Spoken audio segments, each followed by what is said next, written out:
आपण बघत आहात एकेपी न्यूज मराठी। आपला आवाज आपली ताकद। सबस्क्राइब करा, शेअर करा, लाईक करा। AKP news Marathi.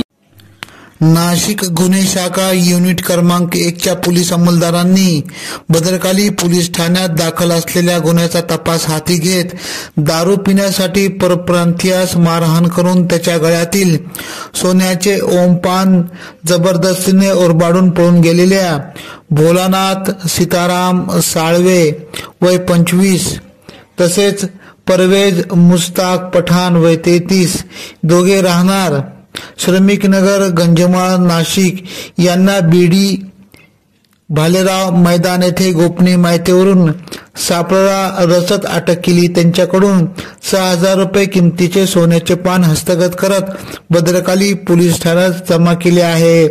सदरची कामगिरी वरिष्ठ पोलीस निरीक्षक मधुकर कड यांच्या मार्गदर्शनाखाली पोलीस उपनिरीक्षक चेतन श्रीवंत, पोलीस हवालदार उत्तम पवार, योगीराज गायकवाड, महेश साळुंके, देवीदास ठाकरे, कैलास चव्हाण, रमेश कोळी, गोरक्ष साबळे, राम बर्डे, अप्पा पांडवळ, राहुल पालखेडे, जगेश्वर बोरसे, पोलीस अंमलदार समाधान पवार आदींनी केली।